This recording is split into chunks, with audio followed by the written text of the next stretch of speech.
Good evening. I'd like to call the November 8th, 2021 work session, Rutherford County School Board work session to order. First order of business is Pledge of Allegiance by Ms. Claire Maxwell.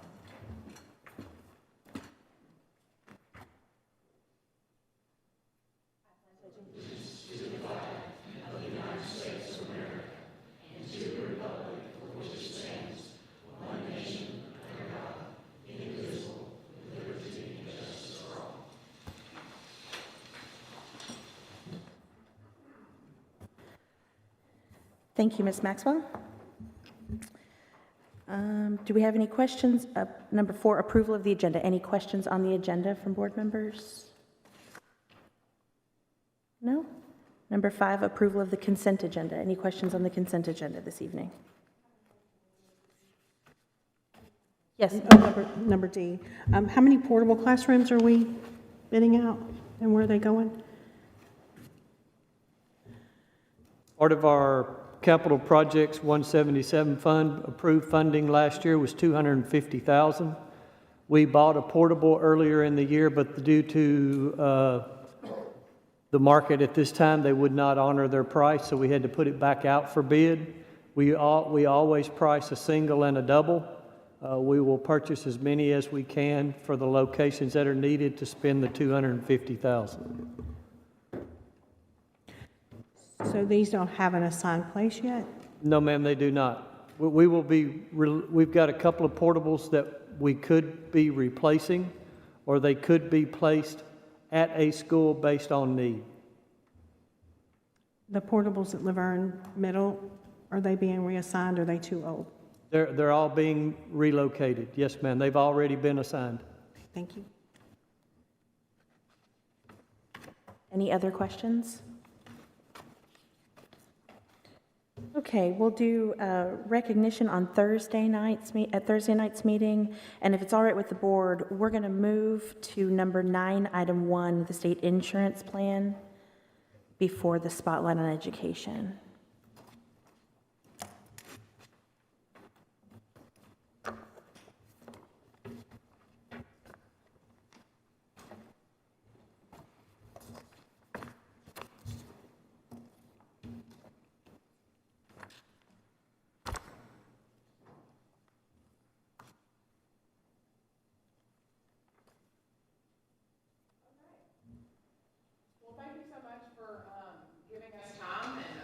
We're just really excited to be here and try to partner with you all to help the Rutherford County school system have healthy members and peace of mind.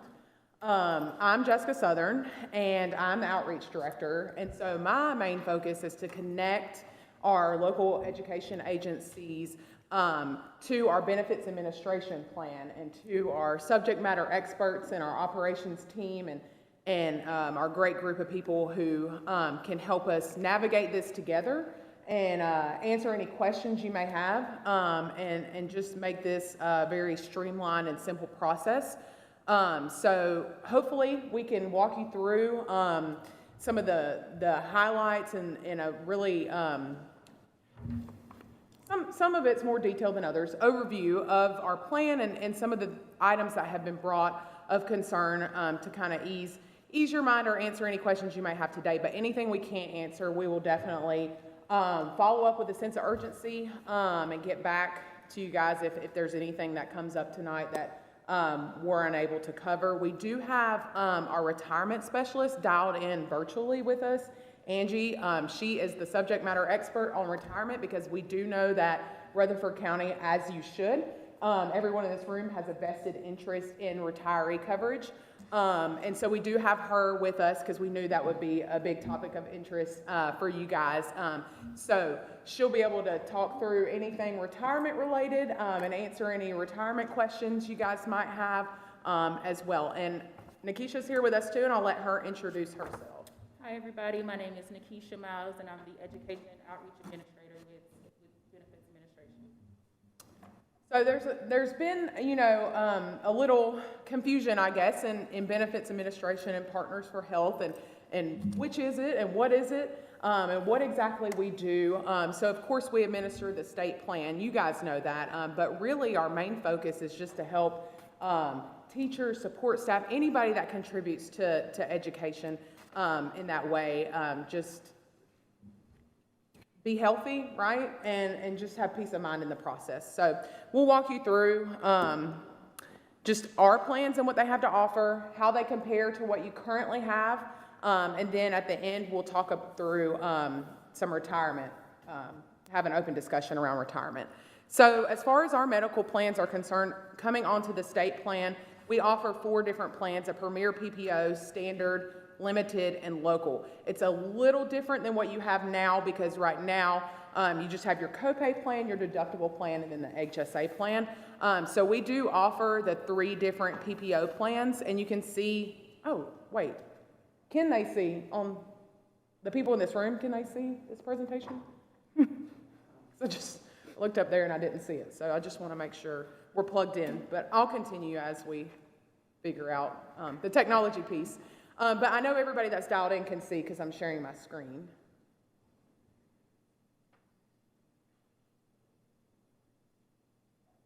Perfect. Okay. So our Premier PPO has a higher premium but lower out-of-pocket cost.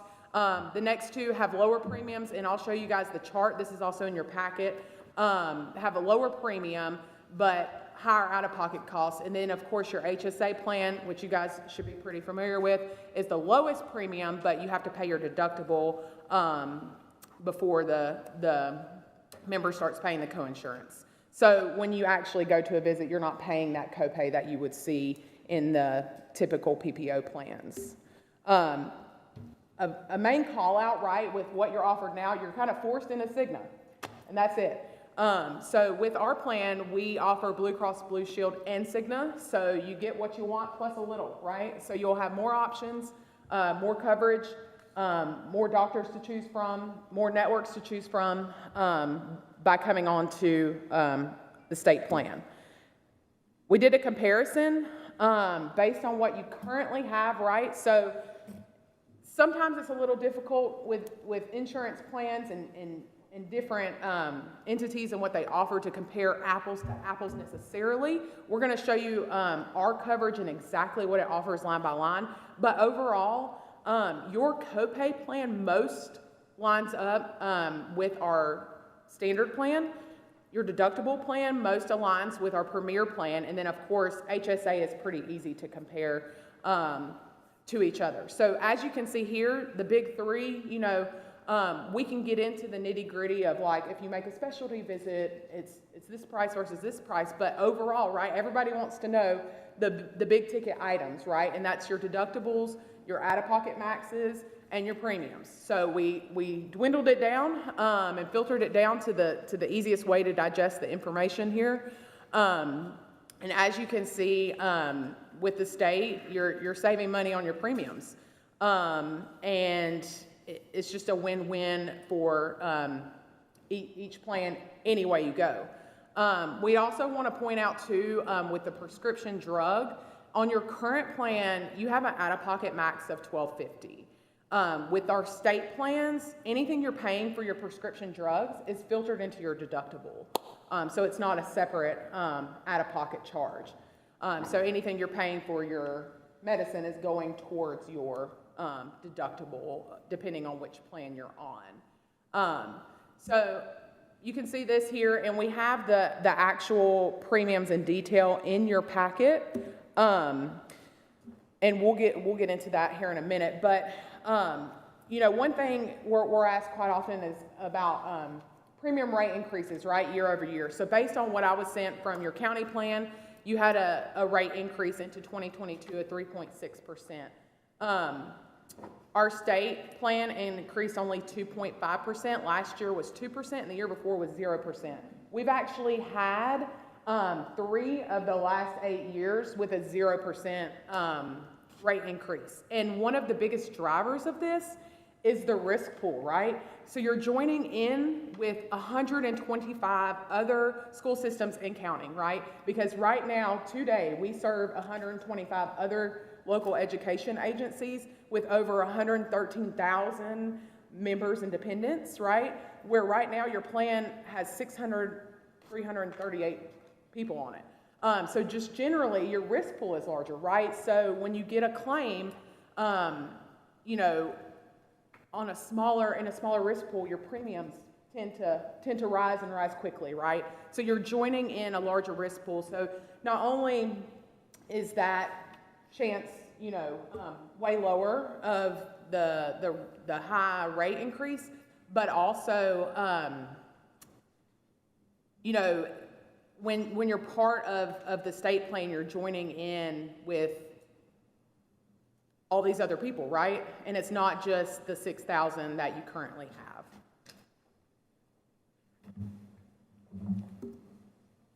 So in your packet,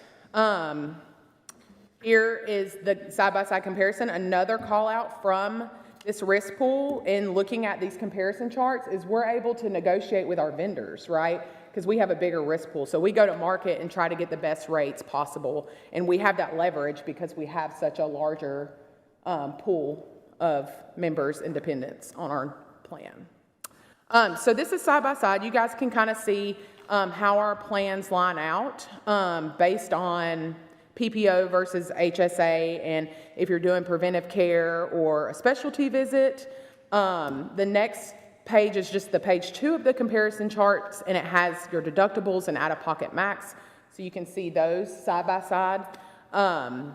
And there's a call out here, and we'll get into this a little bit further in the presentation on telehealth and convenience clinics. Just wanted to call out on page 1 there is the copays for those services. It's good to note that this chart shows you that, but we will get into kind of what we cover with telehealth and the convenience clinic piece, because I know you guys operate those 3 on-site clinics, so we can talk about how that works as we get into that piece. But this is all in your packet. This is our premiums lined out, line by line, based on employee, or if you're adding your spouse or spouse and your children. And the retiree premiums. Of course, there's several caveats with retirees, and that's why we have our wonderful Angie on the line that can talk us through some of this, because it's a little intricate with the premiums and with the retirees based on their years of service, but we'll get into that. And then the last page in your packet is a convenience clinic map. So it shows all of the convenience clinics in Rutherford County that are in network on the plan. So as you can see, there are multiple places that members can visit, including your 3 on-site clinics, because I was able to partner with the clinic and get some information. So all of it is billed through Cigna. They filed all of the insurance claims through the carrier. So the on-site clinics are still able to be open. They'll just be billed differently based on our plans versus the county plans. But we don't have any regulations like we would support those still being open and able for them to take advantage of those. All right, I'll take it over from here. Another great benefit that the State Group's insurance plan offers is telehealth.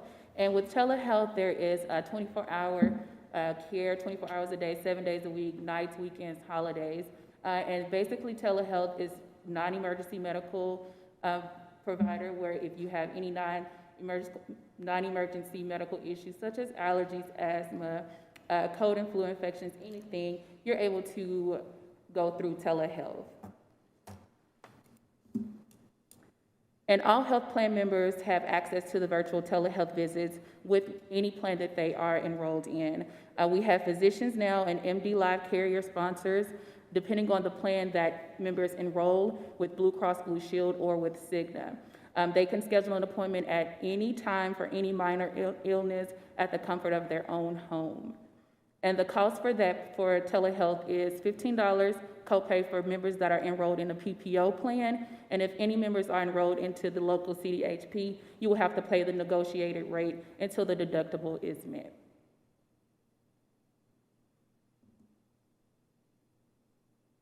So next we'll take you through some of the links that we have on our website. I know there were some questions about how to navigate to see what doctors are in with the network. So we'll start with the Blue Cross Blue Shield.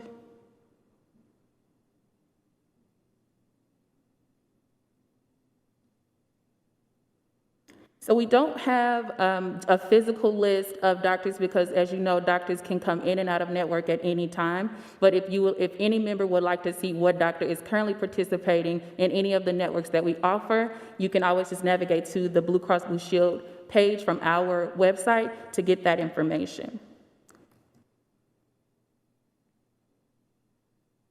So here you can see Network S and Network P by numbers. And for Network S, there are more than 40,000 providers within the state of Tennessee. And for Network P, that's add plus 500 to that 40,000. And here's how a member can search to see what network is, what physician is within network. So if you click here, you can find for Network S, and if for Network P, you can click here.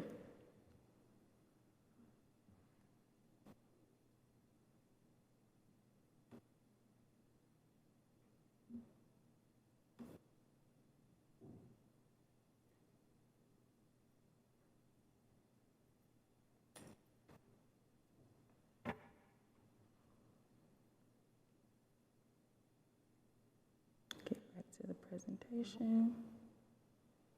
Try to minimize that. Here we go. So for Cigna, you can do the same thing. You can locate the Cigna website from our Partners for Health website, and we'll show you that once we get to the Partners for Health website. And you can do the same thing with Blue Cross Blue Shield to find what doctors are within network for the Local Plus and the Open Access. And here's the area where you will search that. State of Tennessee Network and Plan administered by Cigna for 2020. Search the Local Plus, you will search here, and for Open Access, you will search here.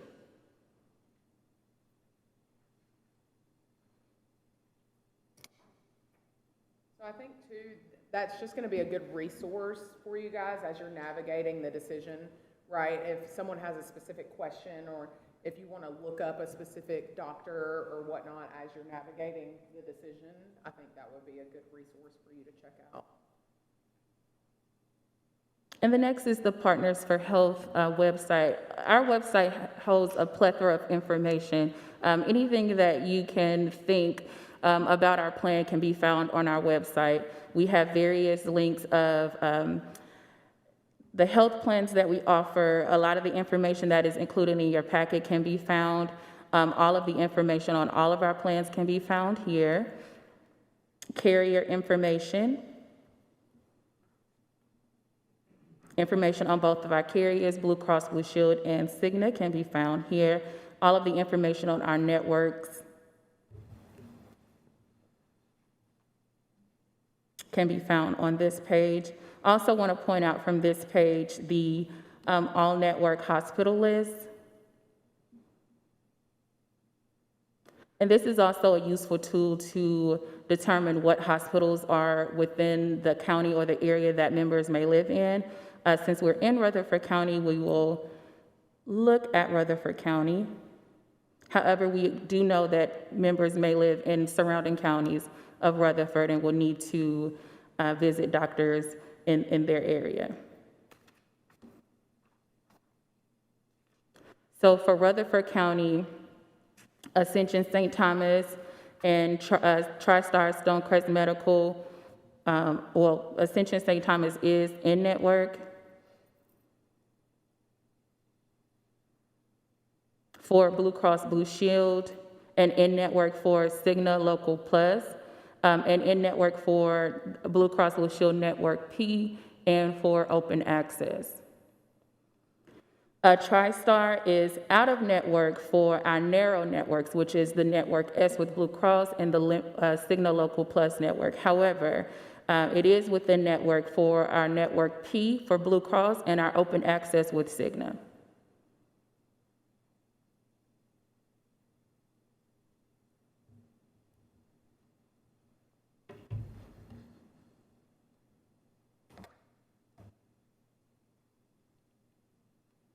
Again, like I said, it is a useful tool. I'll just go to Davidson County. That's a neighbor county, so you can see what's within network.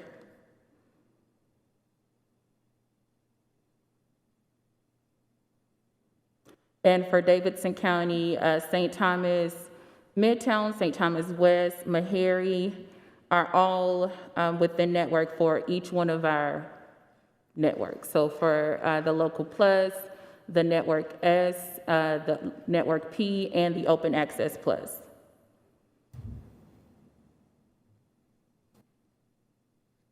In addition to that list, Vanderbilt Children's Hospital and Vanderbilt Medical Center are in network for all of our networks.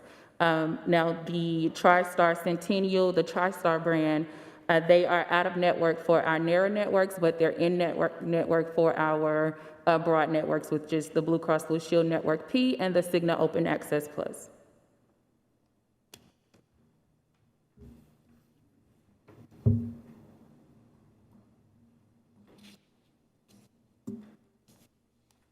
And again, this just shows the hospitals that are in Rutherford County.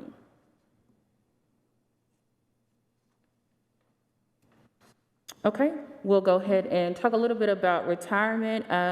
Retirement prior to an agency joining the plan. So group health, any retired employee and dependents under 65 can enroll in the medical plan if they were hired prior to July 1st, 2015, and if they were in the agency's group medical plan in the month before joining the state's plan. And group health, employees who retire after the agency joins the plan must meet the eligibility criteria as outlined in Section 4.06 of the local education plan document.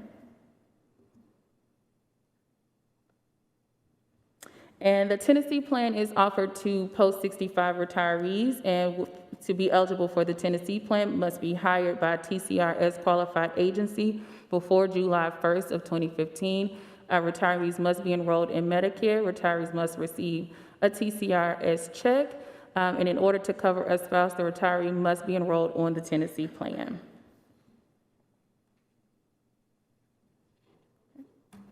And that concludes the slides that we have. We do have Angie on the line that can answer any retiree questions that you have, and we're here to answer any additional questions that you may have.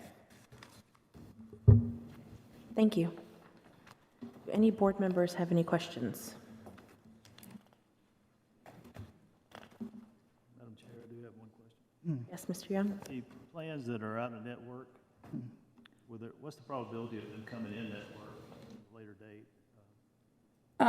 They do, hospitals and physicians, they come in and out of network at any time.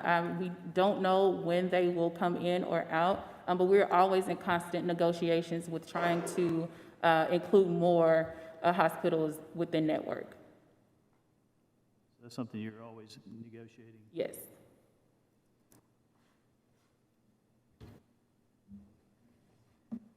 Any other questions?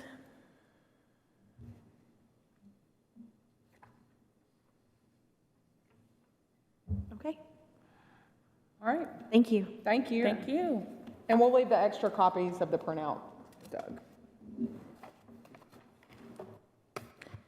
Thank you, Angie, for hanging up. Okay, moving on. We'll go back to item 8. Number 8, Spotlight on Education, our newly learning loss coordinator, Ms. Davis. Good evening. Good evening. It's not nerve-wracking to talk on a microphone at all. Thank you guys for the opportunity to share with you what's going on right now with our learning loss opportunities that we'll be offering our students.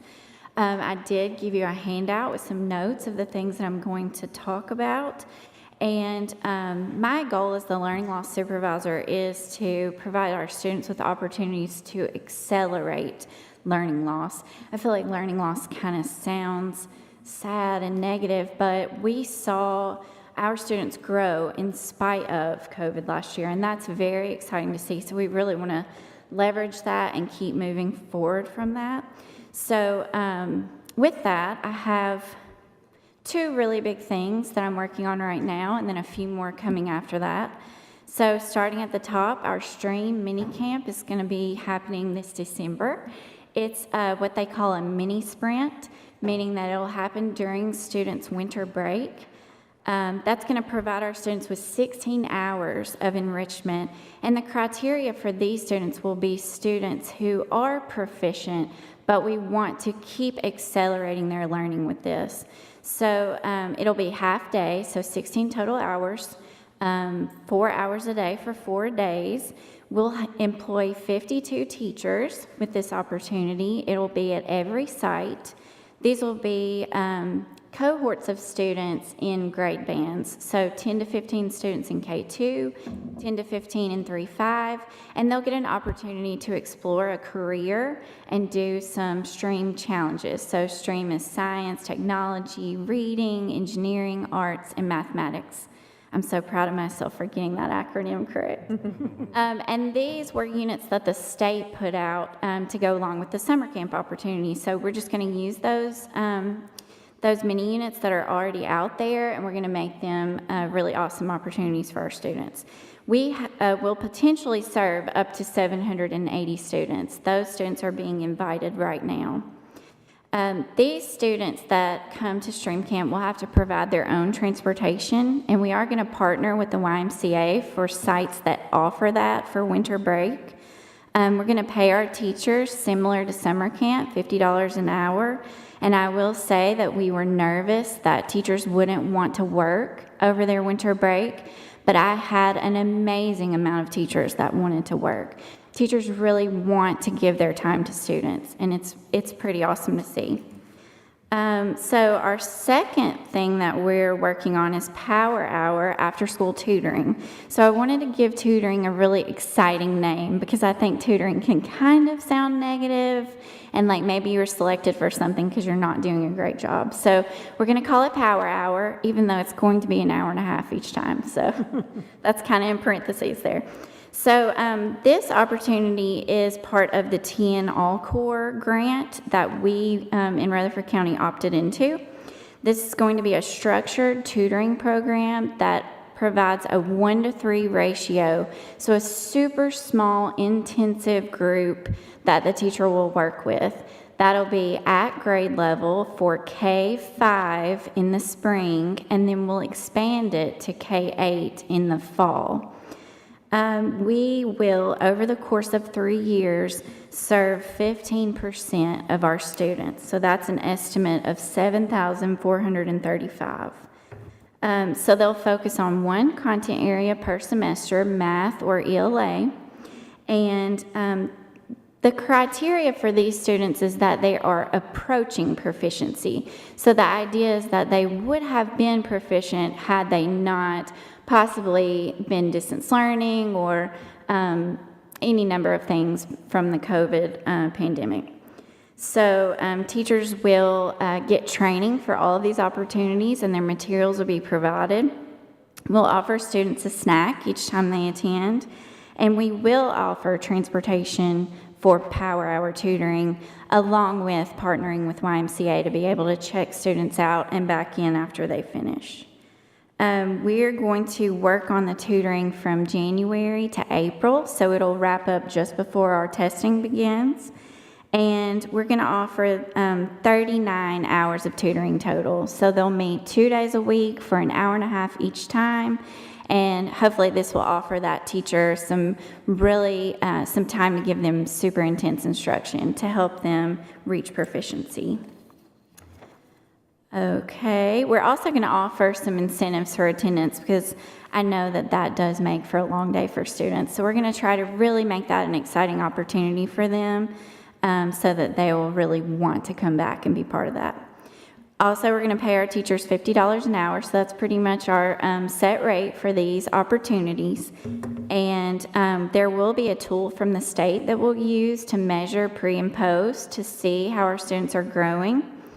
Our criteria for this opportunity, and I asked the schools to examine their own data to look at some specific pieces of data to find those students who are approaching proficiency. So I'm going to be working alongside them to select their students. Then, beyond that, we have some supports coming for high school. So we're going to be looking at an ACT boot camp prior to this spring's March testing date. We also will offer credit recovery in the summer and summer school as we did last summer, and those were very successful. We recovered over 1,000 credits at credit recovery last year, so we felt like that was a really awesome opportunity for kids, and we want to offer it again.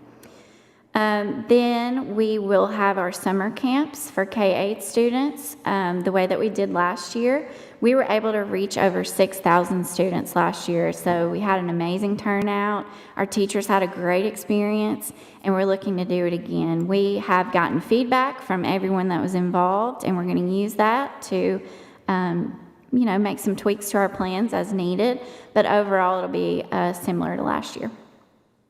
Okay, I think that was my spiel on the programs. Do you guys have any questions? I'd like to point out on the recovery of 1,000 credits, our graduation rate for last year was over 95%. When you look at some of the similar school systems our side, even smaller than us, even Williamson County, that was much higher. So that's a testimony to those Absolutely. looking at getting these kids graduating. Absolutely. I think it's an amazing opportunity. I think all of our specialists and our teachers, they're so willing to give their time to these students, and that's really awesome to see. Any other questions? Thank you. Thank you, guys.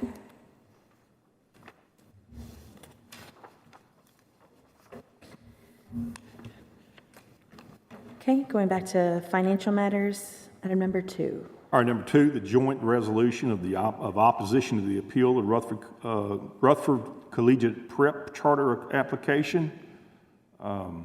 This is a joint Rutherford County Board of Education and Rutherford County Commission formal resolution opposing the appeal of the Rutherford Collegiate Prep Charter Schools application that will be considered soon by the Tennessee Charter Commission. Do you have that resolution? Okay.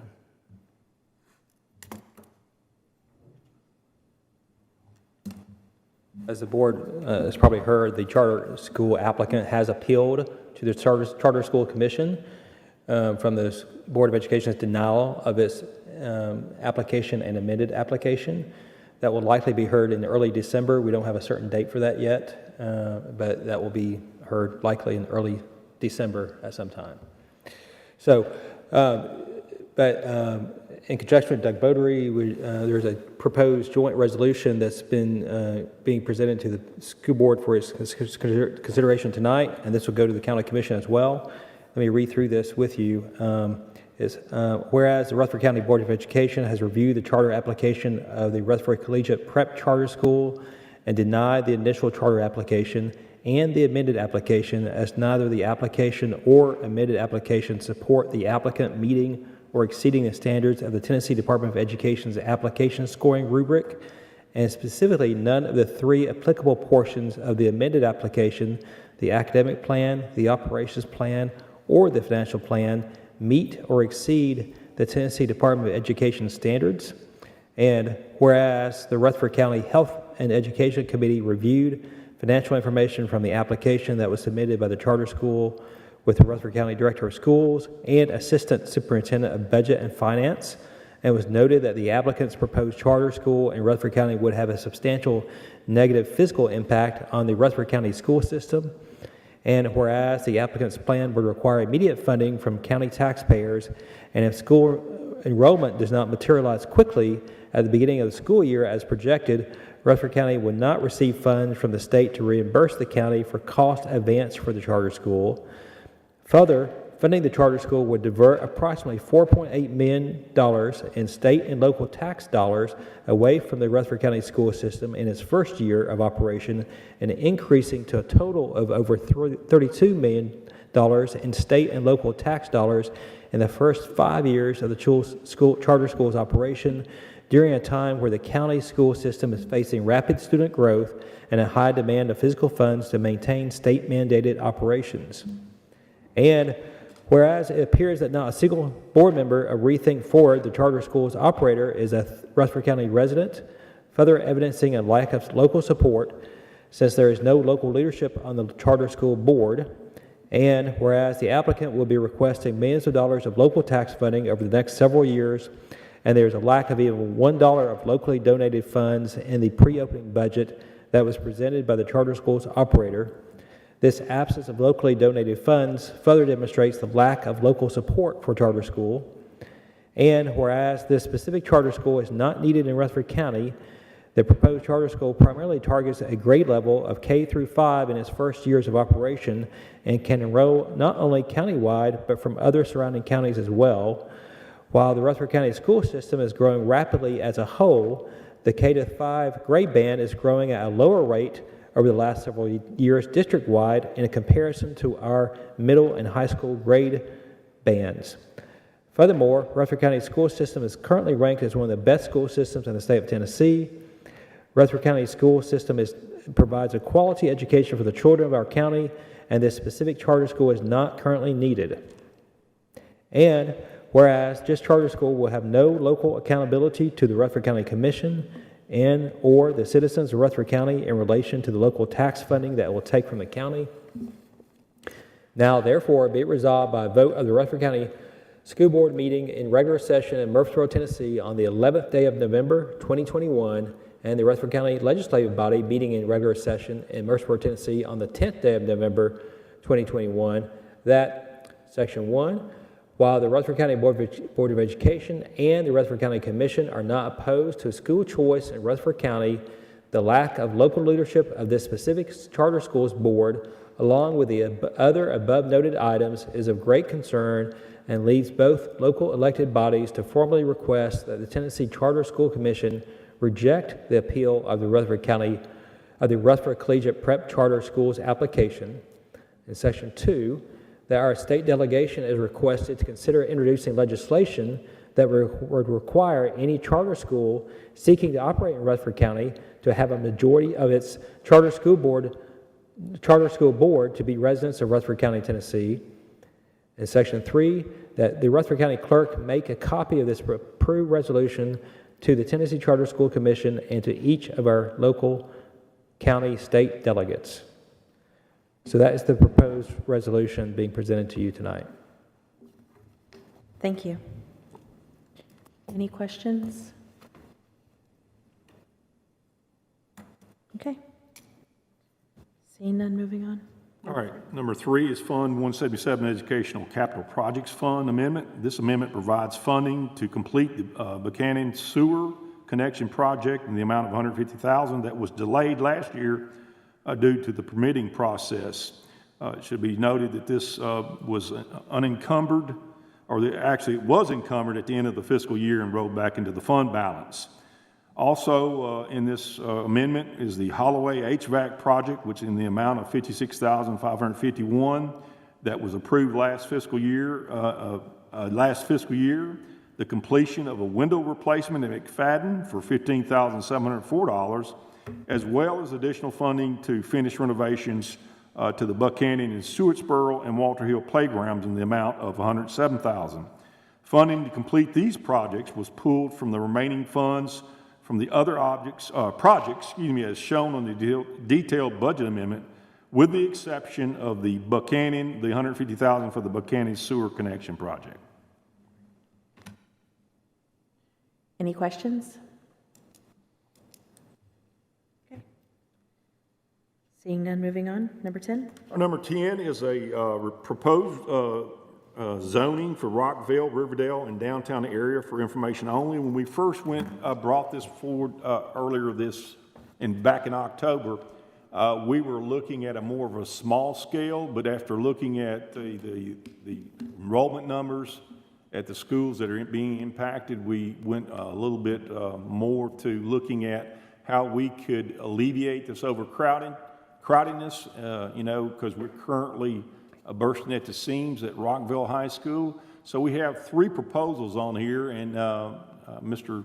Morgan, if you want to take us through those things and make sure we're understanding what we're looking at in terms of the rising ninth graders and seniors in these schools for next year. Go ahead. Okay, so one of the biggest things that you're going to see here is a difference in the Rockvale High School zone you're going to see there's like about 230 kids missing, and they're not really missing. What it is that when we opened Rockvale High School, the classes were smaller, and as we have gained a class, a new class size, this incoming freshman class will be about 230 bigger than the outgoing senior class. Does that make sense? Okay. So what we did was we came up with, based on conversations that I had with you not too long ago, and those that I've had with our principals and the various other staff in our buildings, we've developed these 3 plans. And this is, again, another working place for us to go. The first one that I wanted you to see, all the numbers are down at the bottom of each one of the page. We're going to look at 2E. John, could you possibly do a full page on that?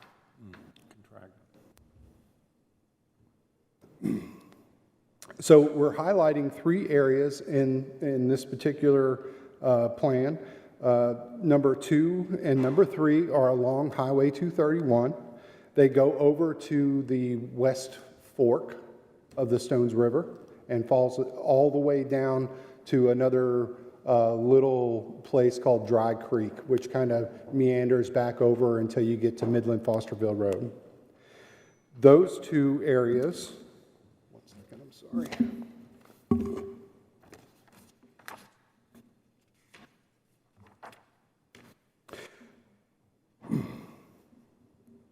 So those 2 areas, Area 2 is 188 students that are going to be 9th through 12th grade next year, and Area 3, 56, 9th through 12th. And one thing that we looked at this time that we have looked at in the past, it's been something the boards have been interested in, but we decided to revisit it. We thought it was a good time to. Number 15 borders Franklin Road. And that is an area that has been kept out of rezoning for a long time. And this was one idea we had to kind of recover those students as we started shifting them from Rockvale into Riverdale and give Rockvale a little bit more room to grow. So that area, 15, is going to be another 213 students. Now, one thing I want you to notice as we look through all these plans too is the fact, or keep in mind that the free and reduced, which is sometimes an issue, the free and reduced doesn't change by more than 2% up or down at any single facility that we're talking about.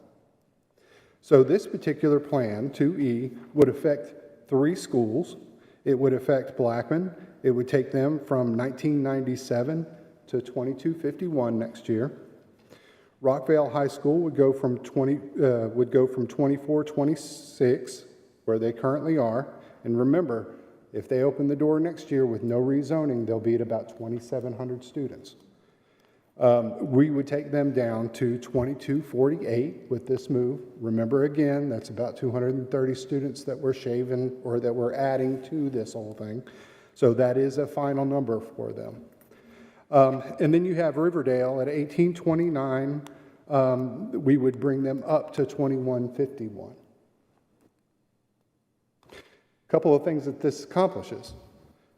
We try, and I mentioned this the last time I was here, we try as much as possible to suggest ways that we can marry the path that a student takes from middle school to high school especially.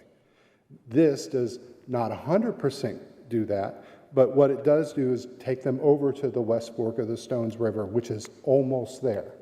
The problem is, if we added that other piece that was there, we would be adding another 188 students. Riverdale cannot hold that many more students. Any questions on that one? What's the max capacity for Riverdale? Isn't it 2,068?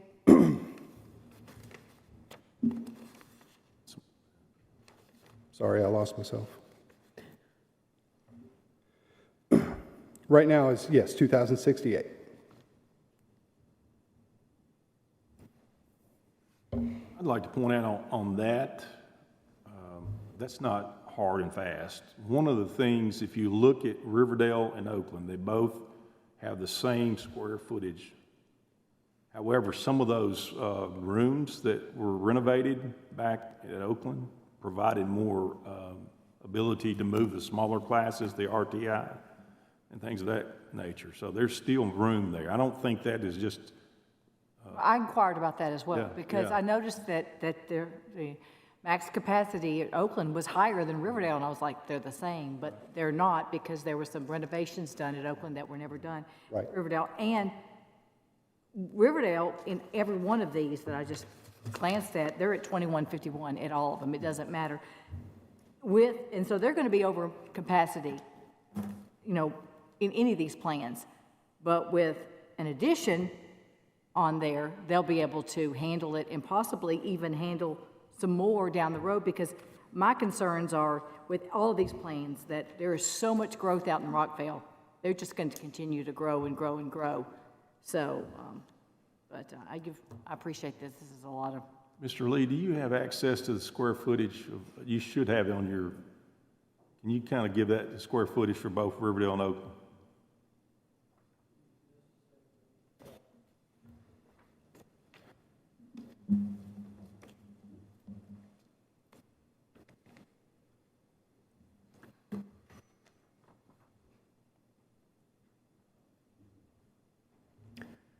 So at our Monday night meeting, parents are going to be able to look at these maps, correct? The zoning meeting? I believe so. Yeah, yes.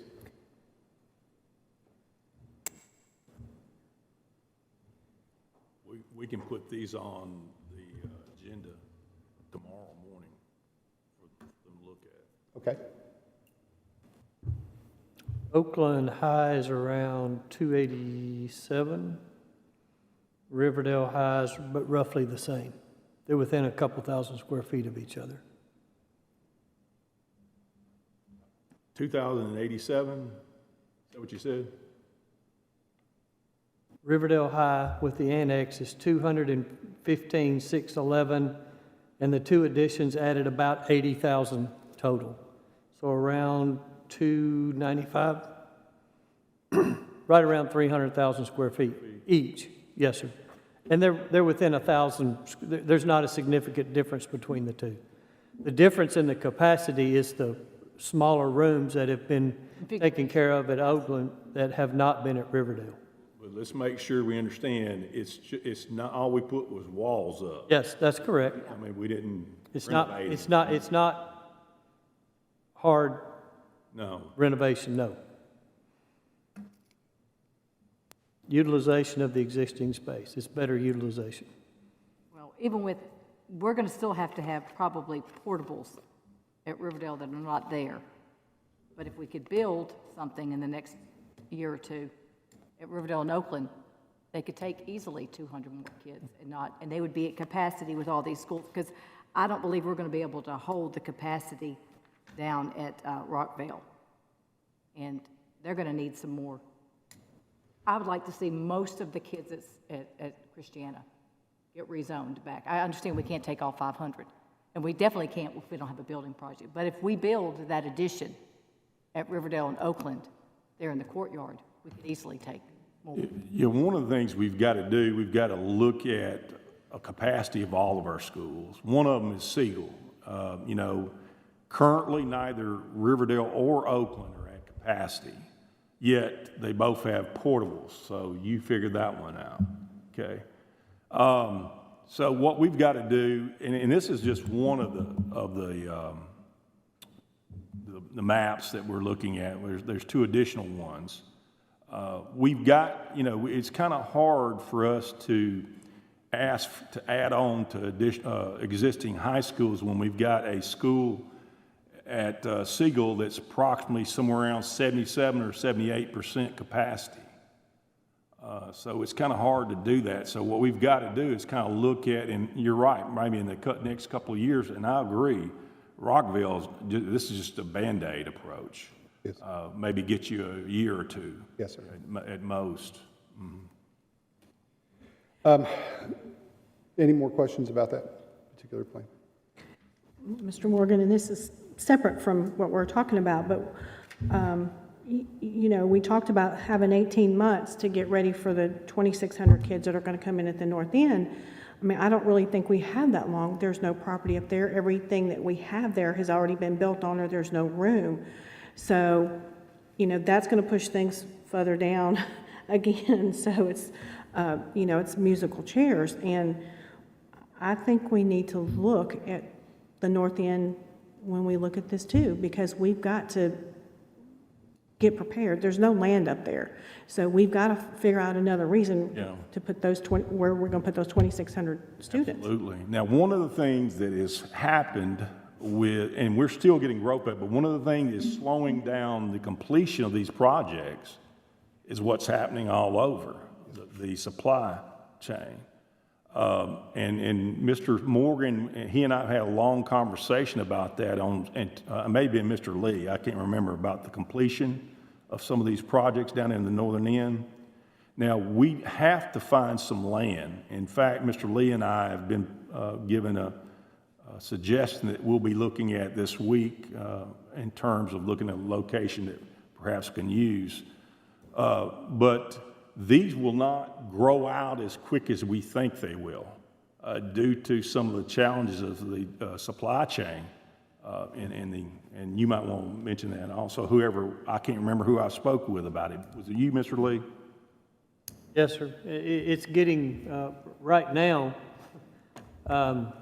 products that we've been using are not going to be available for 2 more years. So we're having to look for alternative products, and other contractors are having to do the same thing. So predicting how long it's going to take is getting harder and harder to predict. But the kids are going to be there. We can predict that. The children are coming.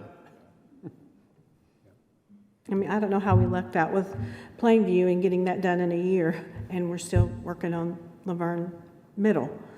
So I just think we've got to find a piece of land or something, because like you said, those kids are coming, and we can't second guess. They're coming. That land they're coming in there. I go through that area all the time, and they've already got a stoplight up there, which is very unusual. It's at Waldron Road, and I think that's Rock Springs.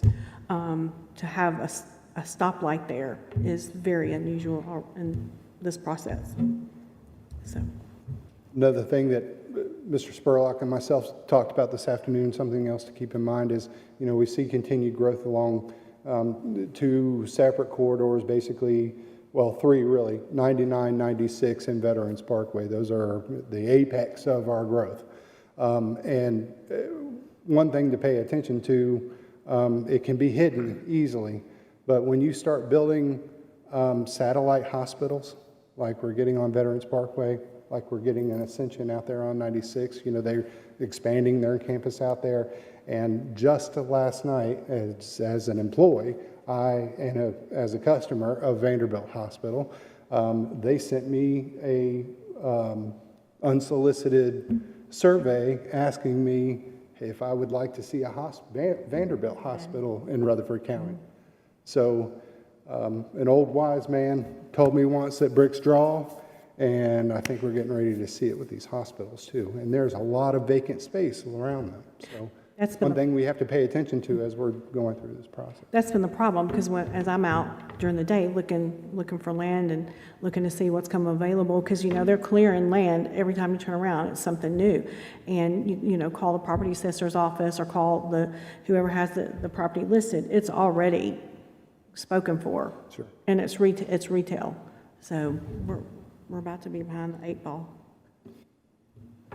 So on option 2F, the second page, this basically starts off the same way. And as Ms. Maxwell said, all 3 of them basically start off the same way. We're looking at those areas that are bordering 231 and pulling them into Riverdale to give them some relief. And we're also looking at that same option of taking Area 15 along Franklin Road but then we throw a little other piece in it. And that bigger piece is kind of rejiggering the downtown, trying to get some relief there so other schools can feel that relief as a caveat. So what we have done here is taken the areas, and you might have to look in the little inset map down at the bottom, but we've taken area 6 and moved it to Riverdale, and taken area 7 and 8 and moved those to, area 6 and move it from Rockvale to Siegel, and move 7 and 8 from Blackman to Siegel. This gives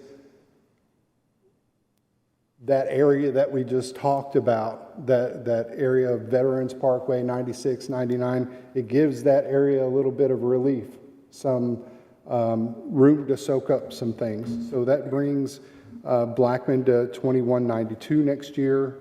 We're still somewhere around 2,200 for Rockvale, and the same number, 2151 for Riverdale. And then Siegel jumps up to 1962 from where they are this year. Any questions on that one? What is the capacity of Siegel? It is, according to the numbers I had, it was 2332. Mr. Lee, aren't they the second largest footage? After Stewart's Creek would be the largest and Siegel would be second. Yes, sir. 2332.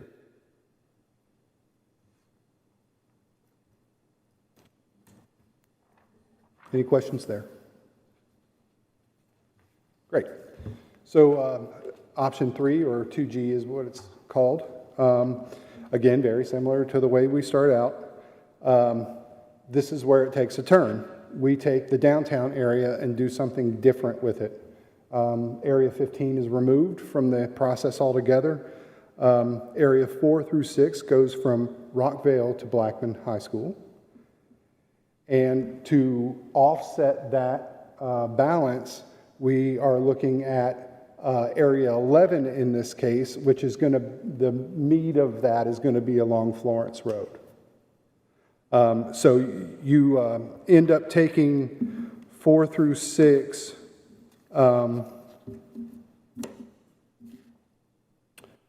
75 for 4, 47 for 5, and 55. So you're looking at somewhere around 200. And you're trading them for item 11, which is 358. So you're actually giving Siegel some of that student body that they have room for. And you're allowing some space at Blackman High School so that they can absorb some of this growth that continues. Mr. Morgan, how many bodies are in zone 12? There are absolutely none. So It's a graveyard, right? yeah, it's the cemetery, the giant cemetery. It's Evergreen, right? Evergreen Cemetery up there in Smyrna on the corner of Florence Road and Broad Street.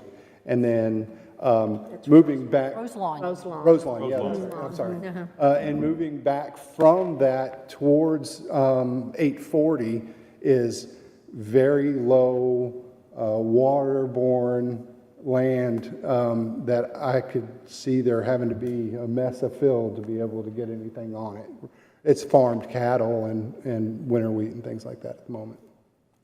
And I think has been forever. So that takes those numbers. It actually increases Siegel up to 22, right at 2,200. It brings Blackman way down to 1857. Rockvale goes up just about 80 more students or so. And then again, Riverdale's left at 2151.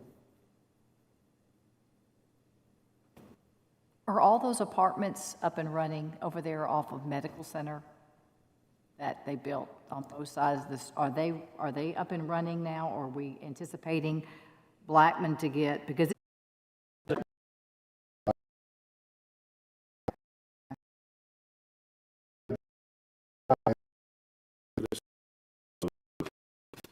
Purchased or been, the ones there on on Manson Pike, right there behind the, what is it, the Blackman Community Center? Yeah. Yeah. Area, the, but there's still freeze on in Murfreesboro. New, anything that's already zoned that. Right. Can It's still already been be zoned. that. Yeah, if it's already zoned multifamily, it stays multifamily. And there is some multifamily that hasn't been developed. That's right.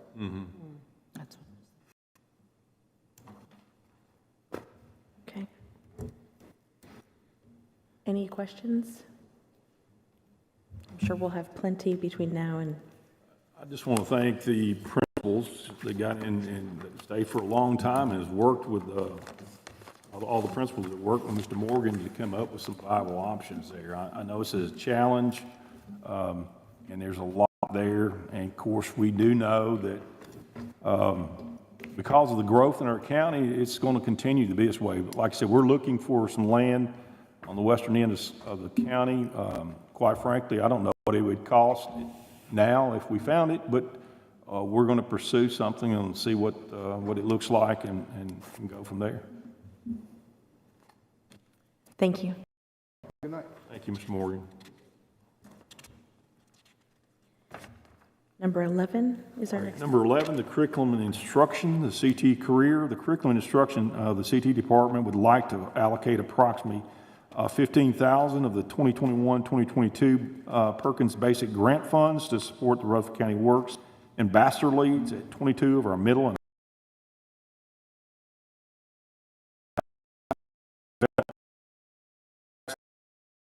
counselors, assistant principals in the district to support Works partnership.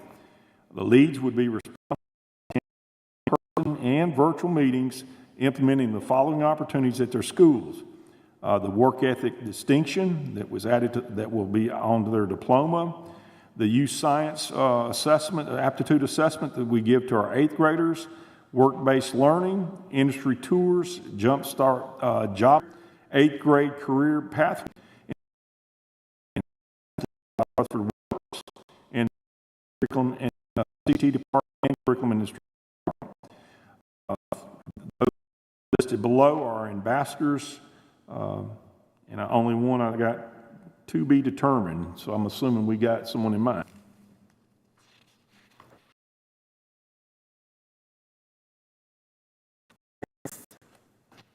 Moving on, number 12. All right, number 12, Dr. Anthony, you want to talk a little bit about conferencing? Yes, sir. And so Tennessee Codes annotated 495-605 talks about our professional negotiations. You know, at the last board meeting, REA gave us their signed petition of at least 30% of their employees wanting to enter into collaborative conferencing. And so now our next time frame is before next Monday, we have to have selected a collaborative conferencing voting committee, and that's what we have before you tonight. All but 2 were on the committee last time. We're adding this year Latoni Murray and Larry Creasy. That way we also have representation from elementary, middle, and high. Suzanne is elementary at Buchanan. So we are entering that again. We'll be doing our voting on November 16th, 17th, and 18th. We've been working with Mr. Solomon and Arden to make sure that we have our questions that we ask. They're typically 3. The first question is, do you want to enter into collaborative conferencing agreement? The answer yes or no. The second question is, if so, who do you want representing you?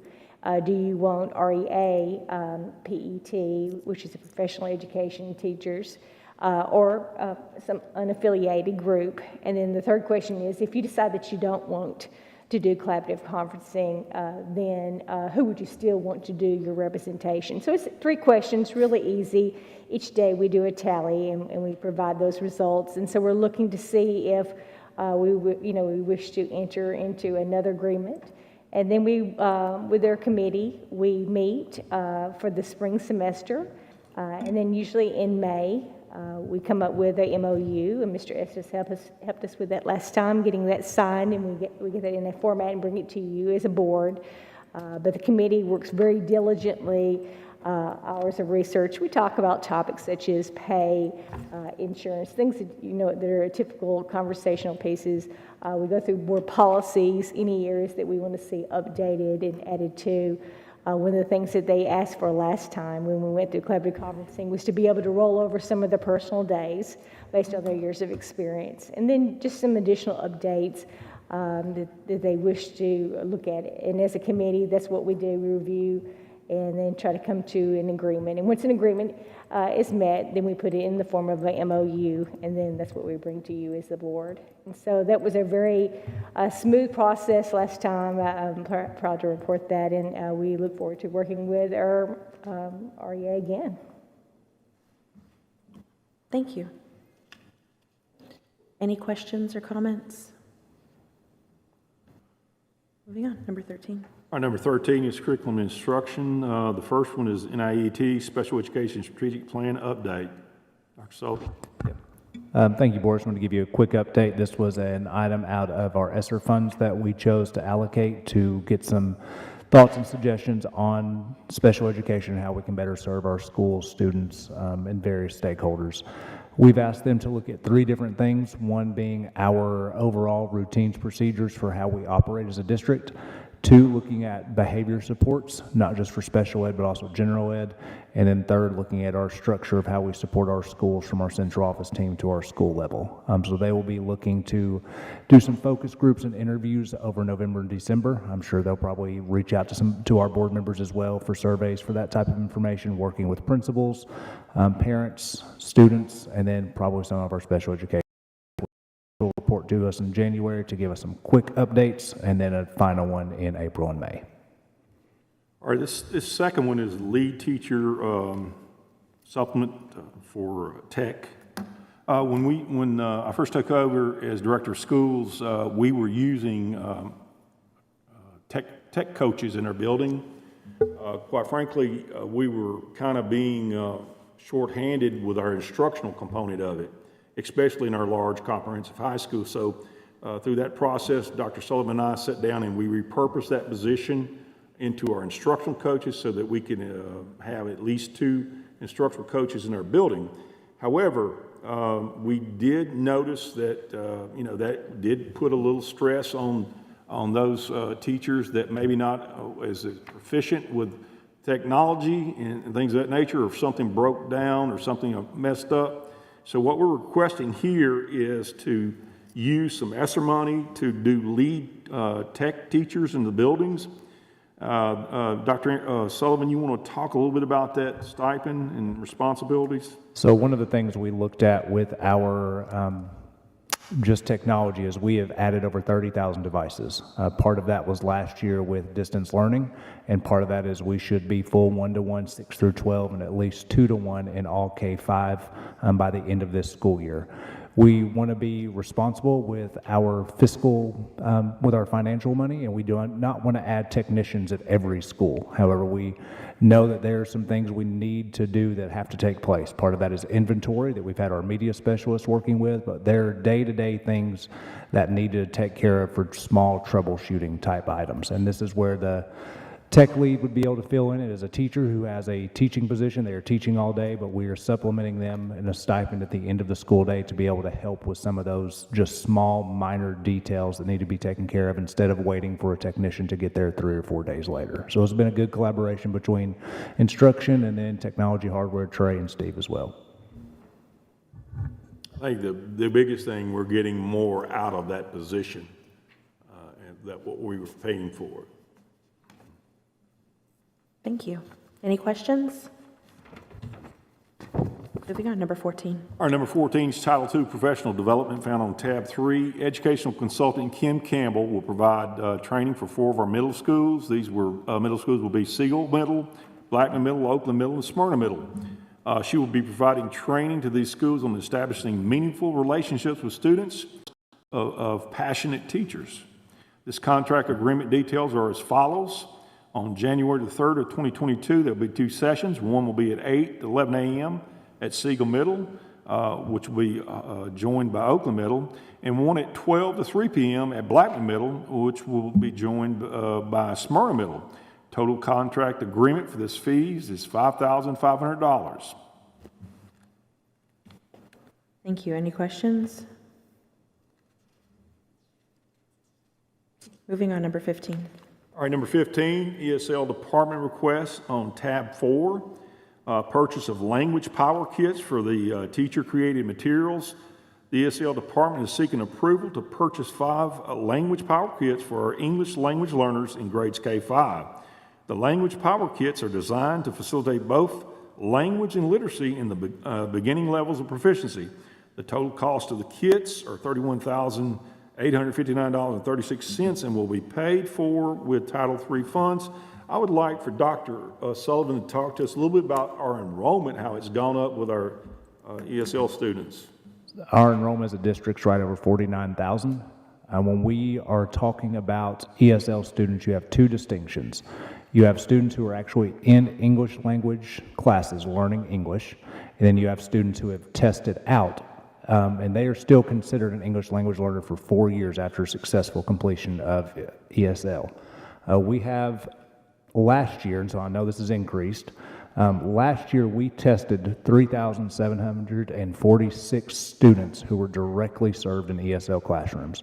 That does not include students who have tested out in the last 4 years. And so we are well over 10% of our overall student enrollment being students directly or monitored from English as a second language.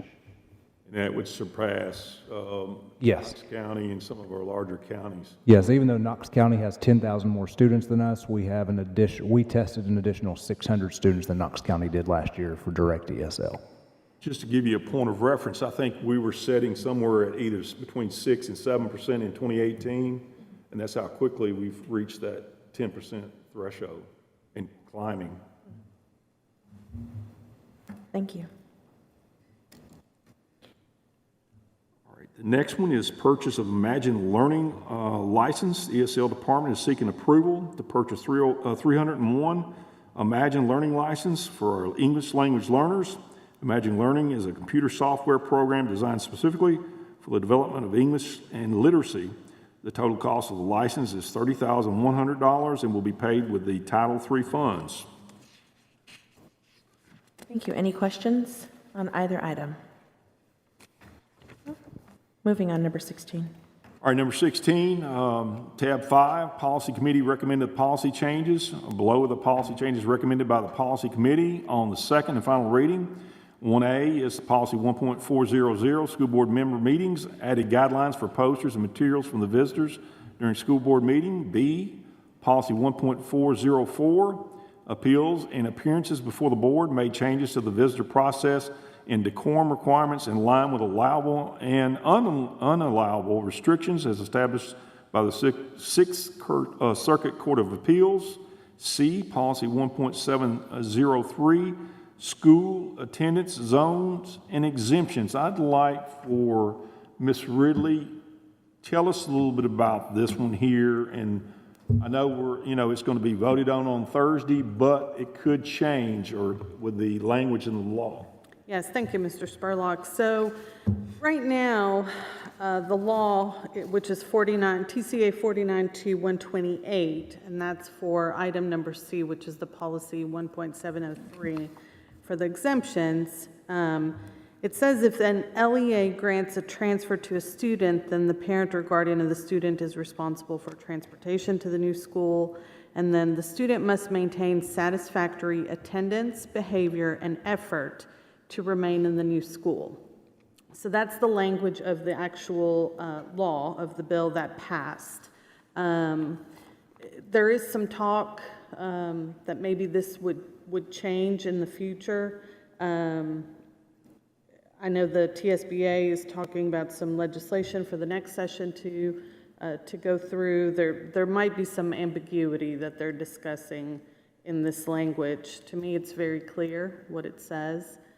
But some other districts have discussed that once a student is at that school, they would stay at that school no matter what. So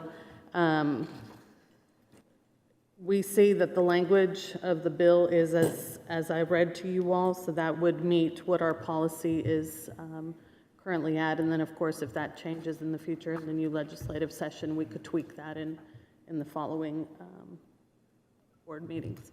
And I guess because this could change with the next session, because I think it would behoove us to reach out to our state legislatures and make sure, we want our students where they would prefer to go to school if there's space, but when they're in our schools, if we have no autonomy in order, if they don't attend school or if there's a disciplinary issue, then we don't have that autonomy if this law is changed or if it's actually written the way it states. Is that correct? Yes, correct. So that would be very unusual. In the past, the zone exemption was predicated on make sure that all those things were met. Could I ask a question about that? Do we actually have a follow-up with the zone exemptions that we give? In other words, when they come in here and ask us for a zone exemption to go to a specific program at a specific school, sometimes there's rumors that maybe they just wanted to go there because they had a girlfriend there or something. Do we actually have a follow-up? So this board actually approved a couple of springs ago for the nationally recognized programs. That would be your International Baccalaureate program in Oakland and your Cambridge program.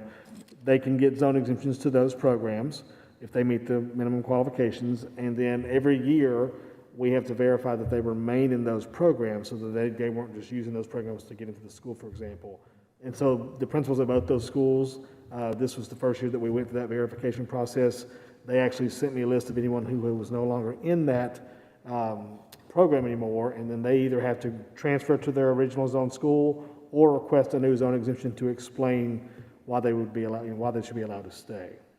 Yeah, because if they're not staying in the program, if they're not graduating from the program, I think their zone exception should be revoked. And under the new rules, that's going to be different. If they get a zone exemption, we're going to publish those. This is the policy that's before you tonight, the final reading. We're going to publish those schools that have space available. If they get a zone exemption, then they will maintain that zone exemption as long as they meet the requirements of attendance and behavior and all those kinds of things. We would not revoke it. We're not permitted to revoke it under this new law unless one of those, they weren't doing what they were supposed to do. And how is the open county, how is that going to play into that? Because that's going to make it even more difficult, right? What do you mean about the open county? Well, if there's more students that are coming in. Out of county? Out of county. So our board, our policy does not permit out of county unless it's an employee. And the state has not required that we do that. It just says if this board decides it wants to accept students from out of county, there are some rules about that, but this board has not made that. I thought there was one we were going to have a lottery. No, the lottery is from in county. Let me back up so that we're not confusing the issue. So the legislature passed this new law this past year that goes into effect for next school year that says that if space is available at a school, we do an open enrollment period for in-county residents, and they are allowed to apply for those spots, and if space is available, they get those spaces. If more requests are received than spaces are available, then there has to be a lottery. It does not say that we have to take out of county. It says if we want to take out of county, we have to take in county first. But this board has not approved taking out of county. So we're not accepting out of county unless they're moving here like we've always done and they have a contract on a home or it's an out of county employee who works for us. Those are the only two exceptions to that rule. Okay, thank you. Sense? Thank you for clarifying that. I knew that there was legislation, but, We are not, simply put, we are not required to take out of county unless the board wants to do that, and this board has not said they want to do that. Okay, thank you. I do see some potential issues with as fast as our county is growing, where we would we would take zone exemptions, and then a wave would come in, because a lot of our schools, after the first month of the school, we can pick up 12 to 15 to 20 kids. We are allowed under this to when we're determining how many spaces are available, we are allowed to take growth into consideration to hold back some spaces for potential growth. And so we will be working with the principals and the instruction department in January, and then you'll approve, of course, how many spaces we actually have available to advertise for zone exemptions. Is that how we figure out how many each special program, like Blackman's Academy or Oakland's IB program, how many students they can have in there? Because how would you?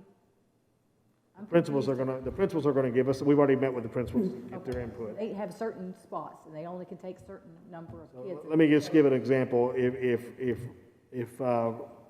Rock Springs High School, which obviously doesn't exist, if that principal thinks they have 30 spaces available, they're going to submit that number to us. We're going to verify that with instruction to make sure that jives with what we know we have as far as teaching capacity and building capacity. Then we can advertise those 30 spots 2 weeks before we take open enrollment for zone exemptions, and people could apply for those 30 spaces. But we'll be working with the principals and the instruction department to make sure the number that they think they have available is actually accurate. Well, I was asking, will you give preference, I guess not if it's just a blind exemption, to those kids, say a kid that just wants to go to Rock Springs High School and a kid who wants to go to Rock Springs High School's special program? You see what I'm saying? They'd have to qualify for the special program, right?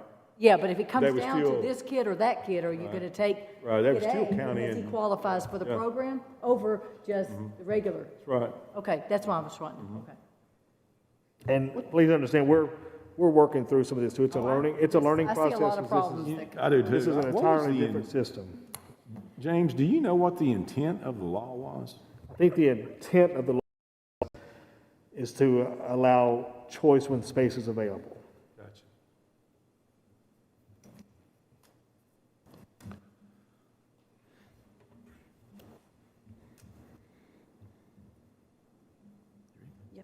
All right, next is the D, Policy 4.602, Grade Point Average, GPA, class rank for 9 through 12, clarifies the ACT tie-breaking mechanism. 1E, Policy 6.200, Attendance, added clarity to the process for approving excused absences for non-school-sponsored extracurricular activities from State Board Policy. F, Policy 6.502, Foreign Exchange Students, place control of acceptance, denial of foreign exchange students with principals, and remove the components no longer applicable.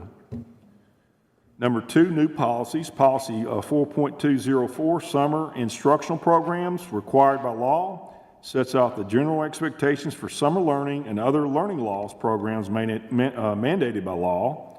And B, policy 6.4052, opioid antagonists. This is a new law, state law, allows nurses to store Narcan to respond to overdoses. Any additional questions? Okay, moving on, number 17. All right, number 17, facilities, found on tab 6. This is a request from Stewart's Creek Middle School to install an artificial turf at the home plate and batter's box area. Dr. Latoni Murray has requested to install synthetic turf at the home plate and batter's box area. This work will be at no cost to the board and will be funded through the baseball and fundraising account. Engineering Construction has interviewed the request and recommends approval. My only question, Mr. Lee, are there any Title IX implications? Not at this time, no, sir. Thank you. Any questions? Okay, moving on.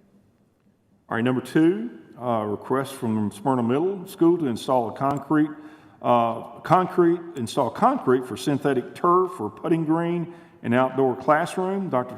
Keisha Ferguson has requested to utilize $10,000 from the Richard Siegel Grant funds to install synthetic turf for a putting green and an outdoor classroom area in the courtyard between the new addition and the existing building.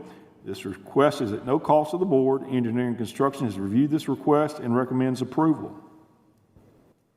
Thank you. Any questions? No? Moving on. Insurance update. Dr. Anthony and I will attend the monthly insurance meeting this Thursday at 1 o'clock, and we'll bring you back whatever information is pertinent from there.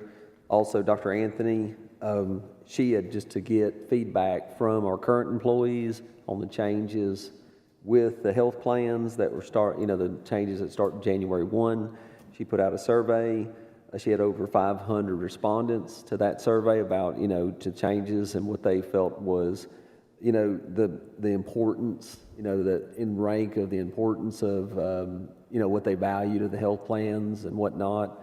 Also thank John Marshall. He did something similar at Oakland High School to get some feedback from his employees. And one thing that came out of the surveys is of our current employees, active employees, was 3 things rose of most importance that our employees saw. And it was a common theme was the cost of their health insurance premiums per paycheck was paramount. Followed right closely after was out-of-pocket costs, deductibles, office co-pays, co-insurance, and prescription co-pays. And the third, one of the highest of importance, was the network of doctors and hospitals available to our employees. Obviously, that's one of the reasons that tonight the state health plan representatives touched on all 3 of those, along, the MedPoint clinics and feedback, getting a person on the phone, from the insurance providers that could answer claim questions. Those were all very important to our employees. And of course, we shared that with the state insurance program people, and we'll share that with county risk management as well.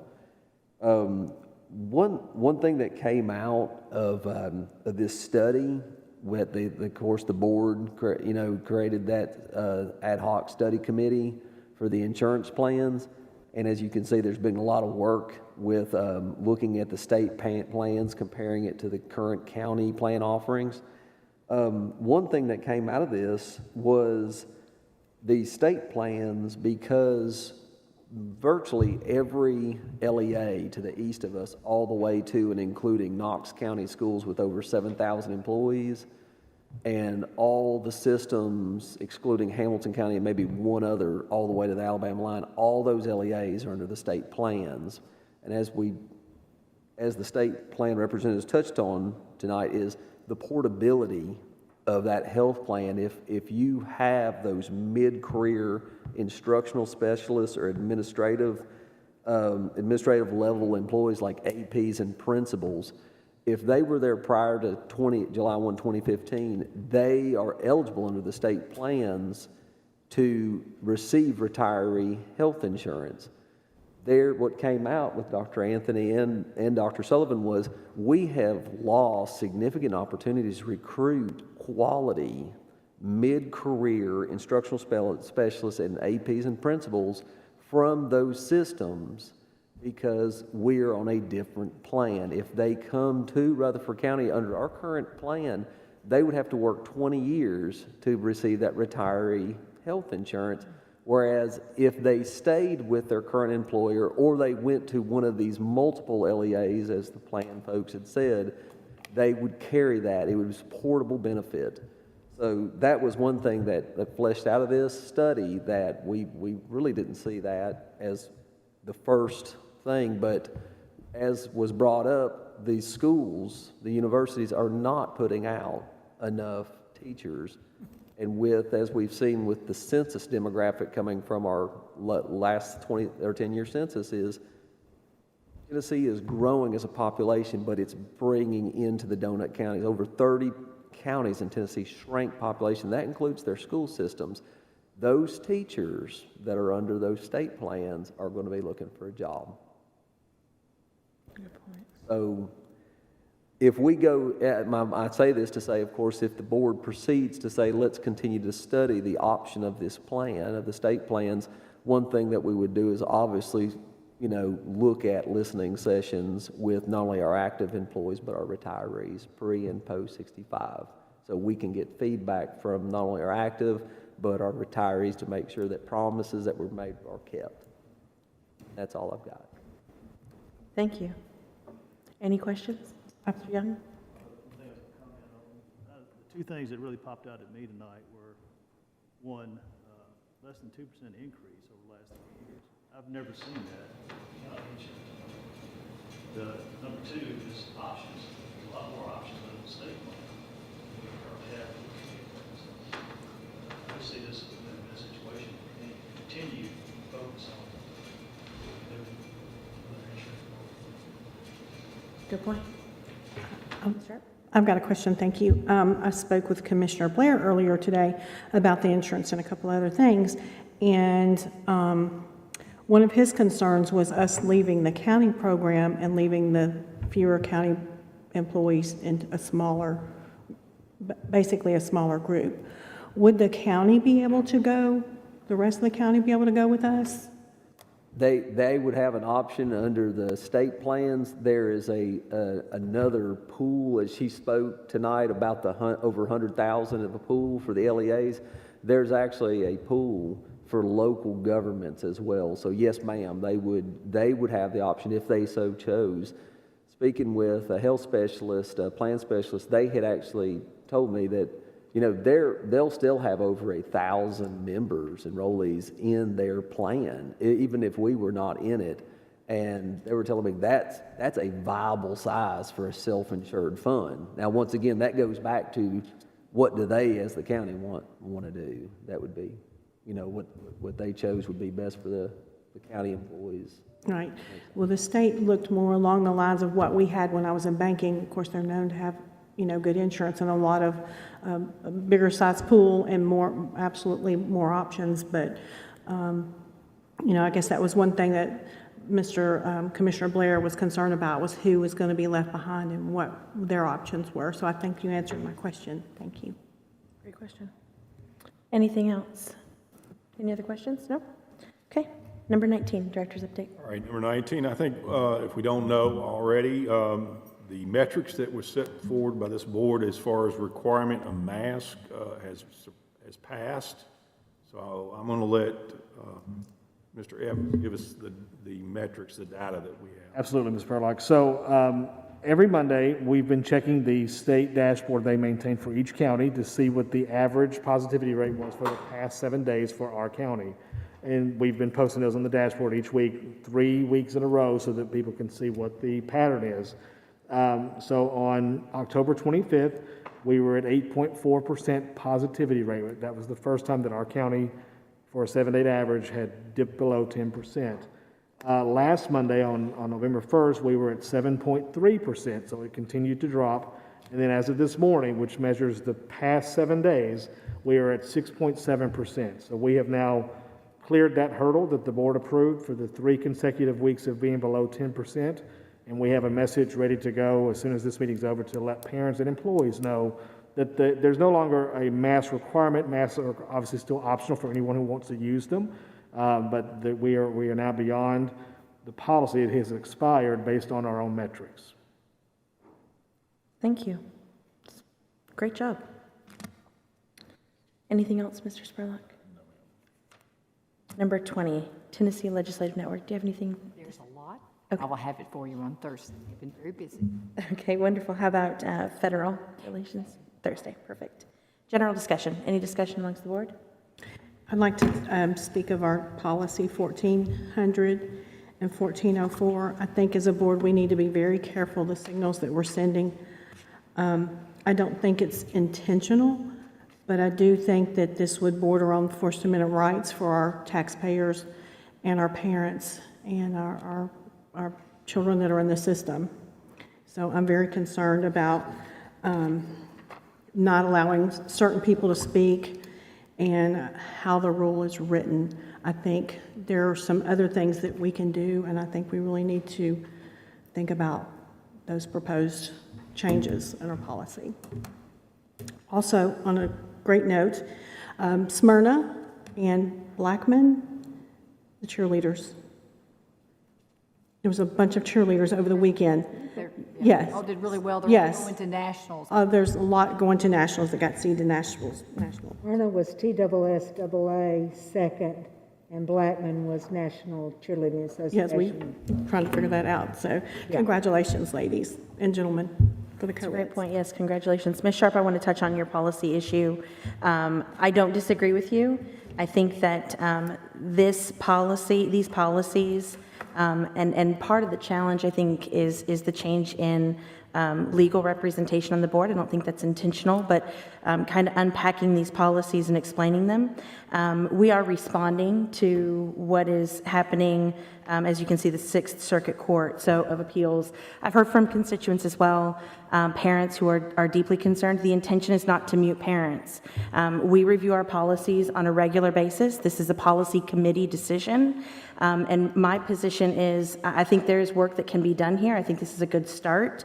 And I've committed to parents who have reached out to me that I will get with legal counsel on our board, and we will look to review this policy or these two policies in the next policy cycle. So this is not a set it and forget it. This is a movement in a direction to create boundaries as we run our boards and our board meetings, and to maintain decorum. So if this is interpreted by parents that we are muting them, that is the farthest from the truth. That if that's the case, our apologies in advance, but that it could not be farther from what we are trying to accomplish here. So I appreciate your comments, but I think it's important that we keep it clear that these were decisions made by the policy committee, not by the board itself. So any further discussion this evening? If not, thank you to the sheriff deputies for being here with us this evening. We are adjourned.